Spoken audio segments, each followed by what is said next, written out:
Сәлем достар, бүгін мен сіздермен бауырсақ рецептімен бөлісейін деп отырмын. Бауырсақтарыңыз ойдағыдай шықпай жүрсе, дұрыс іспей жүр, дұрыс істей алмай жүрсеңіздер, осы рецептпен жасап көрсеңіздер болады. Ең алдымен ұнымызды електен өткізіп аламыз, осылай бір ыдысқа. Содан соң үстіне дрожжымызды салып, тұзымызды салып, осылай араластырып аламыз. Үстіне мен сүтпен илеп жатырмын.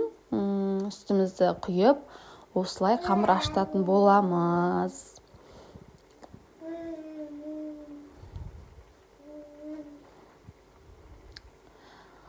Содан соң үстіне кішкене май құйып жібердім, жылтырап әдемі болып шықсын деп бауырсақтарым.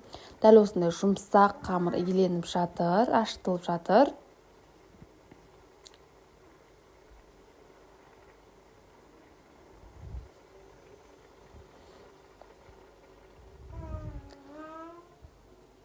Дәл осы қамырды 1 сағатқа бетін жауып, орап қойып қойдым. Содан соң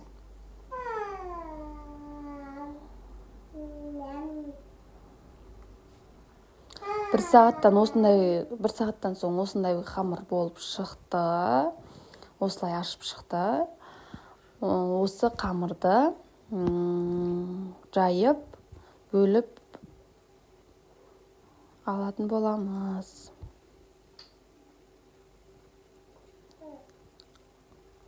Осылай мен 3-ке бөліп алдым қамырымды. Содан соң суала қылып 10 минутқа қойып қойдым.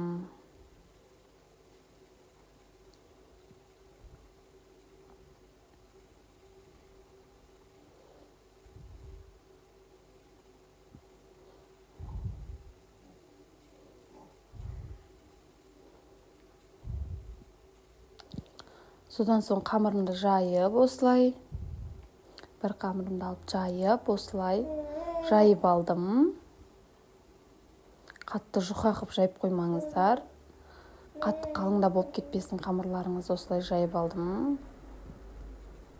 Содан соң оны кесіп алдым, осылай бір бокалмен осылай домалақ пішінде болсын деп.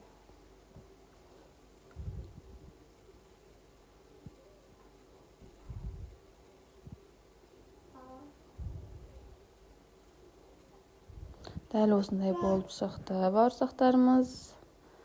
Оны қызып тұрған майға осылай екі жағын араластырып пісіріп алдым бауырсақтарымды. Дәл осындай болып шықты мен бауырсақтарым. Менің каналыма подписаться етіп қойыңыздар, лайк басыңыздар. Мені қолдап кетіңіздер, ас болсын.